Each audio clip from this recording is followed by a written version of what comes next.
Can you guys name me another PHEV sold in Malaysia ever, or even right now, that actually is not by a European car maker? Well, it doesn't exist. The first one is actually right next to me over here, the Jaecoo J7 PHEV. And the thing is, this is now the third model, or at least a 2+1 in Jaecoo's lineup after the Omada C9 and the Jaecoo J7 Standard, for a price of 158,800 ringgit, lowering the barrier to PHEV ownership significantly. As you can tell, we're at the launch right now, very busy, but I've had a lot of time with this car driving from Singapore to Thailand. The claimed abilities of this car is kind of insane actually. The super hybrid system, 347 PS, 525 Newton meters of torque, 18.3 kilowatt hour battery from BYD, so it's a blade battery, 80 kilometers of electric range, 4.9 liters per 100 km of claimed average fuel consumption. Apparently 1200 kilometers overall range on a single tank, 60 liter fuel tank, so 123 ringgit worth of RON 95 for that much distance between fill-ups, equating to around 10 cents per kilometer, at least for now, while 1 liter is 2 ringgit 5 cent lah. So how do you spot a J7 PHEV from a non-hybrid J7? So there are new badges, the wheels are totally different, the colors are new, the wing mirror is different, less chunky, and the rear bumper is different as well. With the interior, it is mostly the same, but look at the door handles over here, it is much less chunky, different design altogether. Center console is much cleaner because the gear selector is now on the right-hand steering column stock. It's got some big claims, this car, as you can tell, right? I remember when they first previewed this car back in October of last year, they said it could do 1,200 kilometers on a single tank of petrol. I was skeptical. So to prove me wrong, and my skepticism wrong, Jaecoo invited a bunch of us to go from Singapore into Malaysia, up Peninsular Malaysia, the spine of Peninsular Malaysia, into Thailand, to prove that this car can actually do what it claims. So there was some drama, it was a bit of a tiring drive, but here's what happened.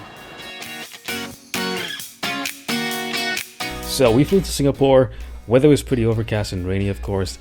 Another J7 to shuttle us to the hotel, which is nice. There we were given a rundown technically of the J7 PHEV and briefed on the program. What route we'll be taking. It'll be 90% highway too, which isn't exactly where a PHEV would thrive in terms of efficiency. That's usually for like urban traffic stuff. The convoy will be sticking to the speed limit or below, so that means almost never on the overtaking lane if we can help it. Just slow, steady driving, which I am not used to in my car. The goal? Well, for us to make it, all of us to make it, to our destination of Hat Yai on a single tank. The sub-goal, for us to arrive with the most driving range remaining, basically how much fuel and battery charge is left at the end point. Then we went through safety protocol and to stress how this is intended to be a real-world test, not necessarily hypermiling or competing with each other. So don't do the sus economy driving stuff like folding the mirrors, leave air conditioning on please, and don't drop behind lorries and buses. That's just dangerous. Just don't be like that lah bro.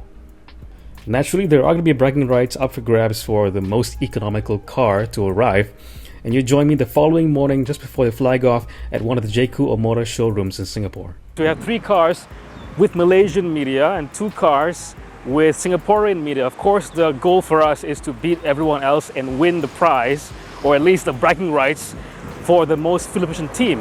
And I'm not sure which car we're driving, but as you can see, this is the PHEV version of the J7. Not quite launched yet in Malaysia as I'm recording this right now, but it should be a really fun trip to see whether or not their claims of actually going 1,200 kilometers on a single tank is actually proven right. So we'll have more updates along the way, and I'll be giving you like a little vlog style update every single milestone or whatever, whenever it feels like it's right to give you an update. I'll see you guys soon. So, tank was brimmed, battery fully charged, both fuel cap and charging port were sealed, and we're off. We tried to keep a tight convoy through Singapore, but it's, morning rush hour, so we got a bit scattered before we all reached the second link bridge and border crossing. Alright, so, sit rep number 1. Okay, so right now we're somewhere in Johor still. We haven't crossed into Negeri Sembilan yet. It's been about, 4 hours. Mind you, we did stop for lunch. It was raining quite heavily when we got into Johor from Singapore. And before that, my co-pilot over here, Sim, was driving all the way through Singapore into Johor a little bit. After lunch, I took over. So now, the trip computer says we've done about 200 kilometers in to this journey. And I just checked Google Maps, okay? So, from where I am right now to Hat Yai is 743 kilometers. Can this car do 1.2k kilometers on a single tank? Well, right now I am at 1,050 kilometers I barely touched. It's basically full tank, okay? And the fuel gauge is 1,050 kilometers. The battery range is 21 kilometers, 22 kilometers, around there. So with 740 kilometers to Hat Yai directly, this car can make it. This car can make it. So right now we're on the way to KL, and I guess we're about a few hours away from KL, but pretty impressive so far. So let me just run through some details about this car. So in terms of the engine, they use a 1.6 litre engine usually in the J7, right? But they've taken that engine and threw it away.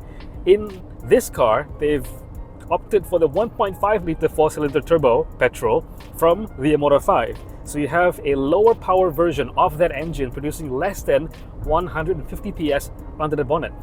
So that is the petrol engine component hooked up to a electric motor, which the outputs I can't remember, okay? By the way, what really matters is the combined output. 347 PS, 525 Newton meters of torque. That is insanely good.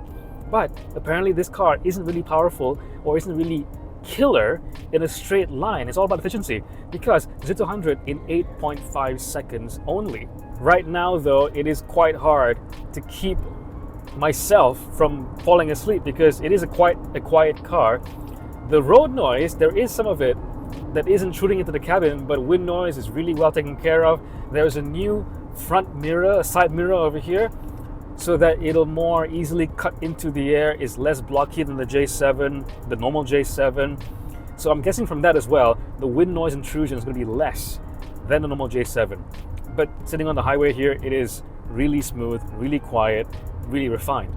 Yes, it's got a big battery, a completely usable daily commute, to and from work battery, 18.3 kilowatt hours, meaning you can go, in their brochure, 90 kilometers on a full charge. And if you live in a landed property or whatever, you plug it in every single morning, you walk out to your car, you have 90 kilometers of zero emissions range in this car. So easily to and from work, at least for me, is no problem.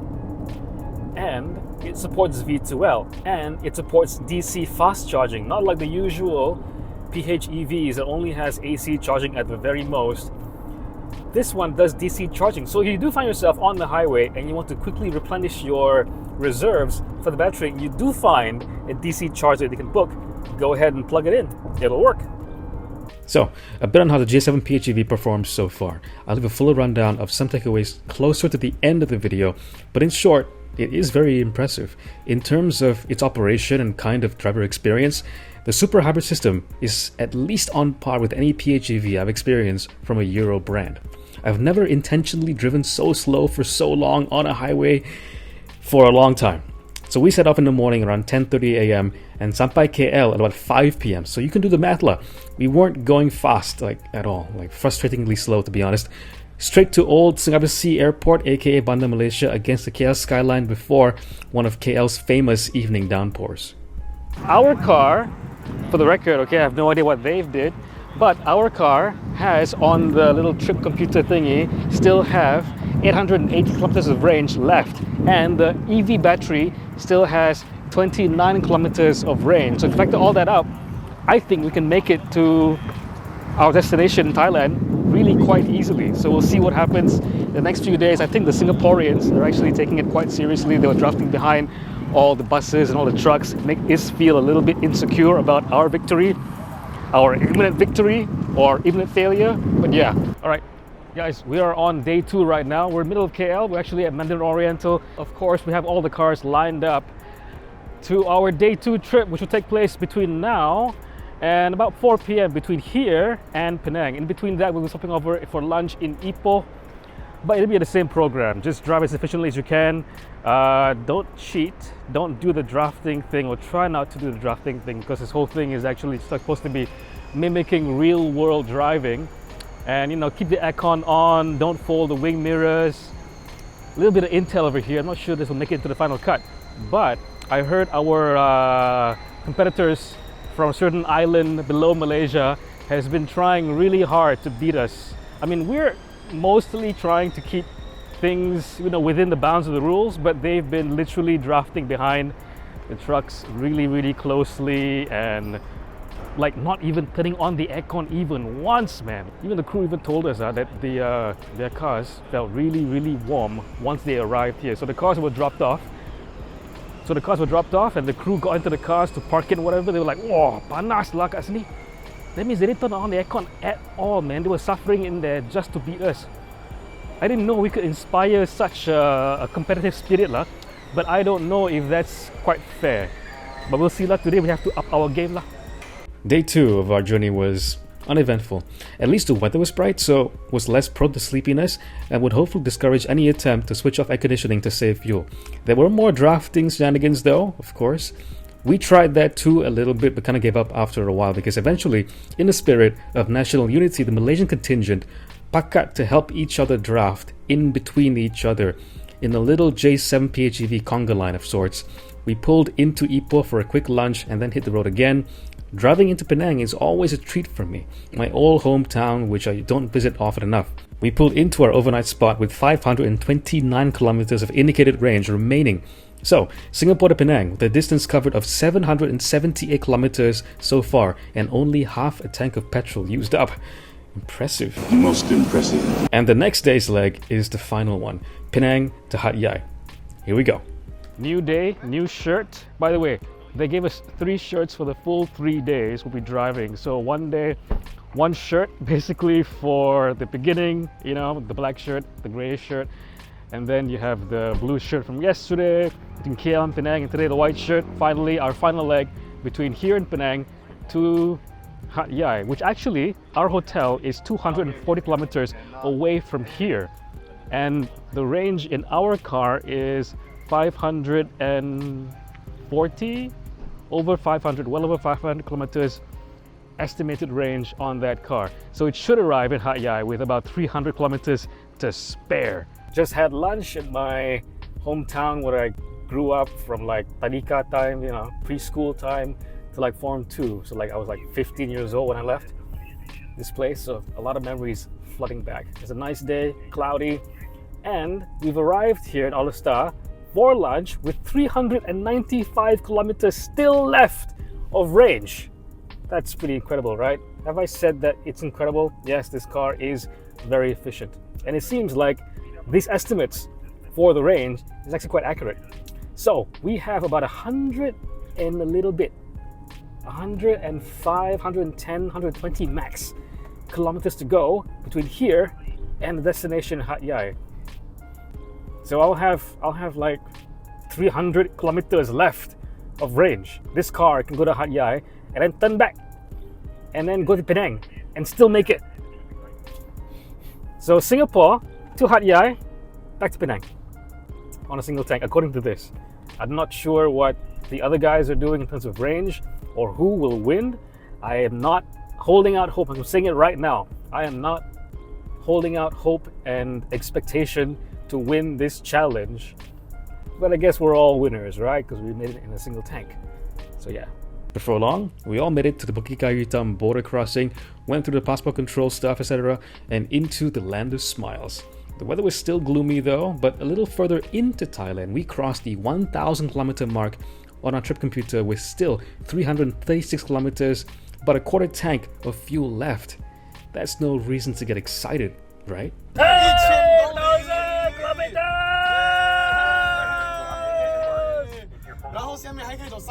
Look, we've been driving it, as you've seen us in the last couple of days, we're driving it pretty kosher, you know, like keeping it very within the bounds of the rules. So aircon remains on for the most part, little gaps here and there where we thought we can get away with saving a little bit of aircon compressor energy or whatever. Okay, so we turn it off a little bit, but for the most part it's been kept on. This is Malaysia and Thailand and Singapore, after all, very warm, very humid country.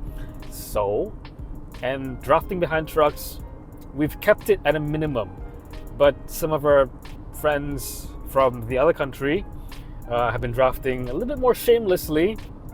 So I won't be surprised if they hadn't kept to the original idea, which is to drive this car in a normal fashion. Because if you want to be, you can, of course, you can eke out more mileage, but you'll be miserable and you'll be endangering yourself, because you don't want to be behind the truck or a bus with no vision, with no foresight of what's ahead of them.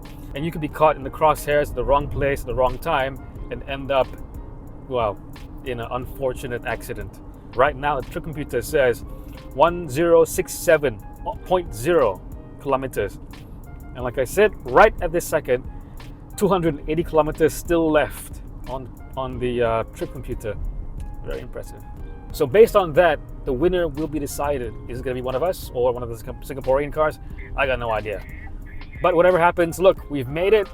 We've arrived, all of us, safely. And that's really all I could ask for. It's been fun every single time we've come to, or I've come to Thailand. I've always had fun. Love the country, love the roads, love the food, love the people. And it's a great car to be doing this in. Yeah, so everyone has their cameras out, so I feel like peer pressure to also get my camera out and record something. So here I am recording something. It's been a long 3 days. You know what, today I've been driving the entire time between Penang and here, Hat Yai. Nice hotel, by the way, this Laguna Grand whatever. Looking forward to actually like getting some rest. But yeah, actually you could be a lot less economical with the car and actually still make it from Singapore to Hat Yai, no problem. But if you really want a hypermile, you could eke out even more range. And thank you to Jaecoo for actually providing this car with a big battery, 18.3 kilowatt hours. You can actually charge using DC charging and get up to like 90 kilometers of EV range by itself. So in theory, you could drive to work and back without even touching the engine or even bothering the engine. Anywho, I guess I'll update you guys in the next scene about who won and maybe some closing thoughts. Until then. I think it's obvious, as you can tell by my face, that I was pretty tired. By the way, our car got second place out of the 5 cars with a total calculated range of 1,355 kilometers, which I'm pretty happy about. I'll take it. So, what about the J7 PHEV? As an SUV, it feels like a much more sorted out car than the standard J7. Not including the fuel economy, the powertrain is really quite seamless in transitioning between the electric motor to the engine, to both working in tandem. Power is delivered really progressively, and there's just a sophistication here that edges the PHEV toward the perception that you're driving something quote-unquote premium. It's more quiet, it's more effortless, it's got way more power and pickup in reserve when you do need it, and I think the big and heavy battery contributes to the extra poise and composed ride I feel when I'm driving it. Even without the fuel savings, which are enormous as you can see, the main takeaway for me is that it is a better, more polished version of the J7, and hey, I think it's even better looking. And having just launched a few months in advance of the looming blanket fuel subsidy cutoff, where we will see RON 95 petrol get much closer to market price, I think the timing of its arrival here in Malaysia is almost too fitting. Anyway guys, thank you for watching. Leave us a like and a comment. We'd like to hear from you what you think. Maybe even subscribe if you haven't yet, and I'll see you in the next one.